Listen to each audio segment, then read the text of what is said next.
Hi friends, నమస్తే అందరికి. India versus Australia first day match review భయ్య. టెస్ట్ మ్యాచ్ సిడ్నీలో అయితే మ్యాచ్ జరుగుతున్నది. అసలు నిజంగా పుష్ప 2, బాహుబలి, సాలారు, కేజీఎఫ్ ఇలాంటి సినిమాలు చూసినా కానీ కిక్ ఇవ్వలేదు భయ్య నాకైతే. ఇవాళ మ్యాచ్ చూస్తే మాత్రం అంత కిక్ వచ్చింది భయ్య, మస్తు అనిపించింది. ప్రతి ఒక్క క్రికెట్ లవర్ కి అయితే ఈ మ్యాచ్ చూసిన వాళ్ళు, ప్రతి ఒక్క బాల్ చూసిన వాళ్ళు మాత్రం ఖచ్చితంగా మస్తు ఎంజాయ్ చేస్తుంటారు. అరే టెస్ట్ మ్యాచ్ అంటూ నువ్వు ప్రతి ఒక్క బాల్ ఎట్లా చూస్తారు భయ్య అంటే చూస్తారు భయ్య. క్రికెట్ లవర్స్ అన్నప్పుడు ఖచ్చితంగా చూస్తారు. మస్త్ ఎంటర్టైన్ తో పాటు అసలు సినిమా అయితే థ్రిల్లింగ్ తోటి, చాలా ట్విస్ట్ల తోటి అయితే మ్యాచ్ అయితే ఎండ్ అయింది భయ్య. ఆ మ్యాచ్ ఎండింగ్ ఒక్కసారి మనం స్టార్టింగ్ లో మాట్లాడదాం, ఒక్కసారి అంతే. దాని గురించి ఫుల్ క్లారిటీ ఎండింగ్ లో ఇస్తా. ఇక్కడ కౌన్ స్టార్స్ భయ్య ఏదో వచ్చిండు, తన ఆట ఏదో 3 ఓవర్లు 4 ఓవర్లు ఆడాలి, వెళ్ళిపోవాలి, ఎన్నో కొన్ని రన్స్ కొట్టి వెళ్ళిపోవాలి అంతే. డెబ్యూటెంట్ ప్లేయర్ వచ్చిండు ఆస్ట్రేలియా నుంచి, కౌన్ స్టార్స్ అంట. ఆయన పేరే మనకు కొత్తగా అనిపిస్తుంది. అలాంటి ప్లేయరు ఇండియన్ ప్లేయర్స్ ని తక్కువ చేసి మాట్లాడితే మాత్రం ఎవరు ఊకోరు భయ్య. అక్కడ బుమ్రాకి కవాజాకి మధ్య ఒక ఇన్సిడెంట్ జరిగినప్పుడు అసలు ఈయనకి సంబంధం లేదు, ఈయనకు అవసరమా? ఈయన పోయి మధ్యలో పోయి మండలం గెలికితే ఒకటమా భయ్య చెప్పండి. ఆల్రెడీ బుమ్రా అంటున్నాడు వాట్ ఈస్ యువర్ ప్రాబ్లం అని చెప్పేసి, అయినా ఆడు వినకుండా మళ్ళీ అట్లా వస్తున్నాడు. ఇక్కడ సారీ ఫ్రెండ్స్ ఆడు అని అంటున్నందుకు సారీ, నా వర్డ్ని అయితే బ్యాగ్ తీసుకుంటా. కానీ వాడు కాదు, పెద్ద పిల్ల బచ్చగాడు. వాడు అనడం చాలా తక్కువ, పెద్ద పిల్ల బచ్చగాడు కౌన్ స్టార్స్.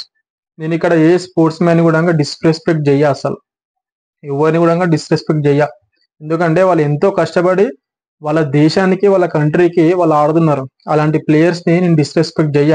కానీ అక్కడ కౌన్ స్టార్స్ కూడా తెలవాలి, బుమ్రా ఇండియాకి ఎంత సీనియర్ ప్లేయరో, ఎంత మంచి ఆటగాడో అక్కడ కౌన్ స్టార్స్ తెలవాలి.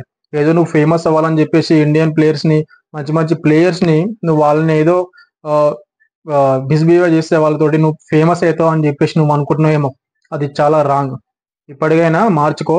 నెక్స్ట్ రోజు డే 2లో ఉన్నది బిడ్డ నీకు. నిజంగా బుమ్రా మాత్రం ఇచ్చి పడేస్తాడు. దానికంటే బంధుమయ్యా, ఇండియా వర్సెస్ ఆస్ట్రేలియా రివ్యూ అయితే ఒకసారి మనం ఆడుకుందాం. అసలు మ్యాచ్ లో ఎవరు ఎన్ని రన్స్ చేసారు, మరి ఎన్ని పాయింట్స్ అంటే ఎన్ని రన్స్ చేసి ఇండియా ఆల్అౌట్ అయింది, మరి ఏ బౌలర్ ఎన్ని వికెట్లు తీసుకున్నాడో ఒకసారి మనం దాని గురించి మాట్లాడదాం. వీడియో మాత్రం చాలా ఇంట్రెస్టింగ్ ఉంటుంది భయ్య, చెప్తున్నా, చాలా ఇంట్రెస్టింగ్ ఉంటుంది. అండ్ వీడియో మాత్రం స్కిప్ చేయకుండా చూడండి, ఖచ్చితంగా మీకు అయితే నచ్చుతుంది. ఒకవేళ మీకు ఈ వీడియో నచ్చినట్టయితే లైక్ చేయండి, కామెంట్ చేయండి, షేర్ చేయండి. కొత్త వాళ్ళు చాలా మంది చూస్తారు భయ్య, కానీ చూస్తున్నారు కానీ సబ్స్క్రైబ్ చేసుకుంటలేరు. సబ్స్క్రైబ్ చేసుకుని లైక్ చేయండి అంతే, దానికంటే ఎక్కువ ఏం చేయకండి మీరు. అండ్ డైరెక్ట్ మనం వీడియోలోకి వెళ్ళిపోతే, ఇండియా వర్సెస్ ఆస్ట్రేలియా ఫస్ట్ అయితే ఇండియా టాస్ విన్ అయ్యి బ్యాటింగ్ అయితే తీసుకుంది భయ్య. ఇక్కడ ఒక పాయింట్ చెప్తా భయ్య, ఇండియా బ్యాటింగ్ తీసుకొని బ్యాటింగ్ అయిపోయినాక ఏదో ఈ రోజు కొంచెం మంచి కాలేదు అనుకో, మంచి కాలేదంటే దానికి కూడా కొన్ని రీజన్స్ ఉన్నాయి. ఇండియా ఫస్ట్ బ్యాటింగ్ తీసుకున్న తర్వాత మ్యాచ్ ఫస్ట్ ఇన్నింగ్స్ అయిపోయిన తర్వాత కొంతమంది అంటున్నారు ఇండియా టాస్ గెలిచి ఫస్ట్ బ్యాటింగ్ తీసుకోవడం అవసరమా, ఫస్ట్ బ్యాటింగ్ వాళ్ళకి ఇచ్చేది ఉండే, మనం బౌలింగ్ తీసుకునేది ఉండే, ఇట్లా మాట్లాడుతున్నారు మాటలు. ఇలాంటి మాటలు మాట్లాడే వాళ్ళు చాలా మంది ఉంటారు, అవన్నీ మనం పట్టించుకోవద్దు. ఫస్ట్ అయితే ఇండియా బ్యాటింగ్ దిగి యశస్వి జైస్వాల్ అండ్ శుభ్మన్ గిల్ వచ్చారు భయ్య. యశస్వి జైస్వాల్ అయితే ఫస్ట్ 10 రన్స్ చేసి అవుట్ అయ్యిండు. అండ్ సేమ్ దాని తర్వాత కేఎల్ రాహుల్ వచ్చిన తర్వాత ఆయన కూడా ఎక్కువ క్రీజ్ లో ఉండకుండా, అంటే ఎక్కువ గ్రౌండ్ లో అయితే ఉండకుండా తొందరగానే అవుట్ అయి వెళ్ళిపోయింది. కానీ ఇక్కడ మనం అబ్జర్వ్ చేయాల్సింది ఒకటి ఏంటంటే, సిడ్నీ గ్రౌండ్ ఇంత ముందుకున్న గ్రౌండ్ల కంటే కొంచెం మంచిగా ఉంటదేమో, ఇండియన్ పిచ్ లాగా ఉంటదేమో, మంచిగా ఆడొచ్చు అని అనుకున్నారు అందరూ. కానీ ఇంత ముందుకున్న పిచ్ల కంటే చాలా ఘోరంగా ఉన్నది భయ్య.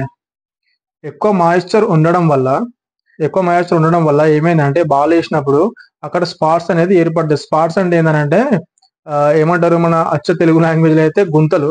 ఆ గుంతలు ఏర్పడడం వల్ల బాల్ అక్కడ వేసినప్పుడు ఏమవుతుందంటే, అసలు అది ఎక్కడ స్కిడ్ అవుతుంది, ఎక్కడ టర్న్ అవుతుందో కూడా అర్థమవుతలేదు. బ్యాట్స్మెన్లు అసలు ఎవ్వరు కూడా ఎక్కువ ఒక 1 అవర్ 2 అవర్స్ అట్లా నిలబడ్డది ఎవ్వరు కూడా లేరు. కానీ యశస్వి జైస్వాల్, కేఎల్ రాహుల్ అవుట్ అయిన తర్వాత మన కింగ్ కోహ్లీ, విరాట్ కోహ్లీతో పాటు రిషబ్ పంత్ అయితే కొద్దిసేపు వాళ్ళైతే క్రీజ్ లో ఉన్నారు, మంచిగా ఆడుతున్నారులే, విరాట్ కోహ్లీ మంచిగా ఆడుతున్నాడు, సెట్ అని చెప్పేసి అనుకున్నాం భయ్య.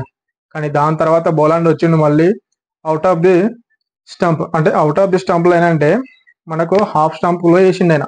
మనకు ప్రతి మ్యాచ్ లో కూడా కింగ్ కోహ్లీ చూసుకుంటే, విరాట్ కోహ్లీ చూసుకుంటే ఈ సిరీస్ లో ఇప్పటి వరకు 9 ఇన్నింగ్స్ ఆడితే 8 ఇన్నింగ్స్ లో అట్లనే అవుట్ అయ్యిండు.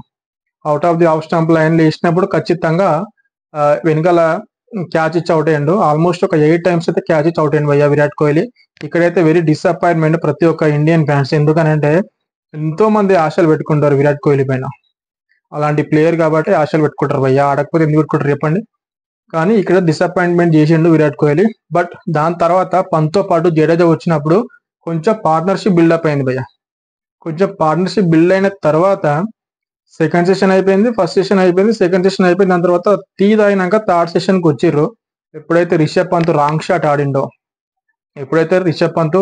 ఆడిండో అంటే పుల్ షాట్ ఆడదాం అనుకున్నాడు. అక్కడ క్యాచ్ అంటే అది కొంచెం లేట్గా ఆడడం వల్ల బాల్ అక్కడనే లేచింది, క్యాచ్ అయితే అయ్యిండు, అవుట్ అయిపోయింది. దాని తర్వాత వచ్చిన నితీష్ రెడ్డి కూడా డక్అవుట్ అయిపోయిండు ఫస్ట్ బాల్కి. సేమ్ విరాట్ కోహ్లీ ఎట్లయితే అవుట్ అయ్యిండో సేమ్ అట్లనే అవుట్ అయ్యిండు రిషబ్ పంత్ కూడా, మనకు నితీష్ కుమార్ రెడ్డి కూడా. కానీ ఇక్కడ మనము మన ప్లేయర్స్కి, ఇండియన్ ప్లేయర్స్కి అయితే రిషబ్ పంత్ కానీ, జడేజా కానీ, తర్వాత వచ్చిన వాషింగ్టన్ సుందర్ కానీ, వీళ్ళకి అసలు బుమ్రా కానీ, సిరాజ్ కానీ ఒక్కొక్కరికి ఏమన్నా దెబ్బలు తాకినాయి భయ. నాకు అర్థం కాదు. మనం మాట్లాడుకోవడానికి చాలా ఈజీగా ఉంటాయి దెబ్బలు తాకినాయి కదా అని చెప్పేసి, అక్కడ గ్రౌండ్ లో ఉండి ఫేస్ చేసిన వాళ్ళకి తెలుస్తుంది. ఒక్కొక్కరికి దిమ్మ తిరిగిపోతుంది తెలుసా, బాల్ అట్లా తాకుతుంది. ఒక్కొక్కరు 140 km/h 150 అట్లా వేస్తున్నారు. పాపం రిషబ్ పంత్ చూస్తే పాపం అనిపించింది భయ. ఎందుకని అంటే అసలు రిషబ్ పంత్ బాడీ మొత్తం చూస్తే టీ షర్ట్ పైన మొత్తం పింక్ కలరే ఉంటది. అంటే తనకు బాల్ తాకని చూడ అసలు లేనే లేదు. రిషబ్ పంత్ మరి బ్యాటింగ్ చేస్తున్నా లేకపోతే ఓలీ ఆడుతున్నా, ఆస్ట్రేలియా ప్లే చేస్తున్నా అనిపించింది నాకైతే. కానీ రిషబ్ పంత్ అయితే ఇక్కడ తాకింది భయ్య బాల్ ఒకటి, అక్కడైతే కమిలిపోయింది నిజంగా. అది చూస్తే మాత్రం కొంచెం బాధ అయితే వేసింది రిషబ్ పంత్ చూస్తే. ఎందుకనంటే యాక్సిడెంట్ తర్వాత మళ్ళీ కంబ్యాక్ ఇచ్చి, అంటే ఈ దెబ్బలు కూడా లెక్కేం కాదు రిషబ్ పంత్కి. అంత పెద్ద యాక్సిడెంట్ అయినాక మళ్ళీ కంబ్యాక్ ఇచ్చి మళ్ళీ ఈ స్టేజ్ లో ఇంత మంచిగా ఆడుతున్నట్టే నిజంగా రిషబ్ పంత్కి మనం అప్రిషియేషన్ చేయాలి కంపల్సరీ. అండ్ దాని తర్వాత వచ్చిన నితీష్ కుమార్ రెడ్డి కానీ, వాషింగ్టన్ సుందర్ కానీ, సిరాజ్ కానీ వీళ్ళంతా పర్ఫార్మెన్స్ ఇవ్వలేకపోయినా లాస్ట్ లో మాత్రం కొంచెం ఎంజాయ్ చేయించిండు. జస్ప్రీత్ బుమ్రా 3 బౌండరీస్ కొట్టిండు అండ్ 1 6 కొట్టిండు, జబర్దస్త్. అండ్ దాంతో ఇండియా అయితే 185 రన్స్ చేసి ఆల్అౌట్ అయింది. ఇక్కడ వికెట్లు చూసుకుంటే స్కాట్ బోలాండ్కి వచ్చేసి 4 వికెట్లు భయ్య, Mitchell Starc 3, Pat Cummins 2 and Nathan lion 1 wicket. Shubman Gill వచ్చింది. శుభ్మన్ గిల్ అయితే అవుట్ అయ్యింది నాథన్ లయన్ బౌలింగ్ లో. అనవసరంగా శుభ్మన్ గిల్ రాంగ్ షాట్ ఆడి తన వికెట్ తనే చేసుకున్నాడు నాథన్ లయన్కి అయితే. అండ్ దీని తర్వాత మళ్ళీ మనకు ఆస్ట్రేలియా దిగింది. జస్ట్ 15 minutes మాత్రమే ఉంది. 3 overs వేసిరు భయ్య. లాస్ట్ ఓవర్ జస్ప్రీత్ బుమ్రా వేసేటప్పుడు కోన్స్టాస్ ఇక్కడ క్రీజ్ లో ఉన్నాడు అండ్ బ్యాటింగ్ లో వచ్చేసి ఉస్మాన్ కవాజా ఉన్నాడు. జస్ప్రీత్ బుమ్రా బౌలింగ్ వేయడానికి రెడీ ఉన్నప్పుడు ఉస్మాన్ కవాజా ఏం చేసిండు, నేను ఇంకా రెడీ లే అని చెప్పేసి అన్నాడు. అప్పుడు జస్ప్రీత్ బుమ్రా ఏమన్నాడు అంటే కొంచెం అదైతే లైక్ చేయలేడు. అలాంటప్పుడు బుమ్రా రెడీ ఉండొచ్చు కదా అనే మాట, ఏదో సంథింగ్ వాళ్ళ మధ్యలో ఏదో నడుస్తుంటే మనకు కౌన్స్టాస్ వచ్చేసి మధ్యలో వస్తున్నాడు బుమ్రా దగ్గరికి. అదేంది ఇదేంది అనుకుంటా. మరి అక్కడ ఏం జరిగిందో మనకైతే తెలియదు. కానీ బుమ్రా కూడా అన్నాడు వాట్ ఈస్ యువర్ ప్రాబ్లం అని చెప్పేసి అట్లా అనుకుంటూ వచ్చిండు. ఎంపైర్ వాళ్ళ మధ్యలోకి వచ్చేసి ఆయన అక్కడ వెళ్ళిపోయిండు. బుమ్రా వచ్చిండు భయ్య. 2.3 బాల్ తర్వాత ఈ ఇన్సిడెంట్ జరిగింది. దాని తర్వాత నెక్స్ట్ బాల్ అంటే మ్యాచ్ ఇంకా అయిపోతుంది, ఇవాళ రోజు అయిపోతుంది అన్నప్పుడు లాస్ట్ బాల్కి అయితే ఉస్మాన్ కవాజా అయితే బుమ్రా అయితే అవుట్ చేసింది భయ్య. అప్పుడు చూడు ఇండియన్ ప్లేయర్స్ ఒక్కొక్క సెలబ్రేషన్, కోన్స్టాస్ పైకి అయితే జస్ప్రీత్ బుమ్రా వచ్చింది చూడు. అప్పుడు ప్రతి ఒక్క ఇండియన్ ఫ్యాన్ అయితే నిజంగా చాలా ప్రౌడ్ గా ఫీల్ అవుతారు కంపల్సరీ. ఎందుకు ఫీల్ అవుతారంటే అలాంటి ప్లేయర్ జస్ప్రీత్ బుమ్రా, అలాంటి ప్లేయర్ నువ్వు ఇష్టం వచ్చినట్టు నీకు సంబంధం లేకుండా వచ్చి గెలికితే ఎట్లుంటుందో చూపించిండు. నెక్స్ట్ డేట్లో మాత్రం నీకు చుక్కలు కనిపిస్తాయి అంతే. జస్ప్రీత్ బుమ్రా తోటి ఖచ్చితంగా మనం ఒకటే అనుకోవాలి ఫ్రెండ్స్, మన ప్లేయర్స్ అయితే జబర్దస్త్ ఆడుతున్నారు. నేను అనుకుంటున్నా మంచిగా ఆడుతున్నారు బౌలింగ్ పరంగా కానీ బ్యాటింగ్ లో కానీ. ఇప్పుడైతే మంచిగా ఆడారు. నెక్స్ట్ Day 3, Day 4, Day 5 ఇంకా ఉన్నది కాబట్టి ఖచ్చితంగా మనం గెలవాలని చెప్పేసి నేను అనుకుంటున్నా. అండ్ ఇక్కడ లాస్ట్ లో రోహిత్ శర్మ అయితే టీమ్ 11లో అయితే లేడు. ఎందుకు లేడంటే కొందరు సోషల్ మీడియాలో చాలా మంది చాలా రకాలుగా మాట్లాడుతున్నారు. కొందరు ఏమంటారు అంటే రోహిత్ శర్మని కావాలని తీసేసిర్రు అని చెప్పేసి కొందరు అంటున్నారు. కొందరు ఏమంటారు అంటే రోహిత్ శర్మనే ఈ 11లో ఆడతలేడు కావాలని కాదు, రోహిత్ శర్మకే ఇష్టం లేదు, వేరే వాళ్ళకి ఛాన్స్ ఇచ్చిందని చెప్పేసి మరికొందరు అంటున్నారు. కానీ అక్కడ యాక్చువల్గా ఏం జరిగిందో మనకు కూడా తెలియదు కాబట్టి నాకు కూడా ఏం తెలియదు. మీకు ఒకవేళ తెలిస్తే మాత్రం కింద కామెంట్ చేయండి. అండ్ జస్ప్రీత్ బుమ్రా అండ్ కోన్స్టాస్ విషయంలో ఎవరు కరెక్టో కింద కామెంట్ అయితే చేయండి భయ్య. అండ్ నెక్స్ట్ Day 2లో మళ్ళీ మనం కలుద్దాం.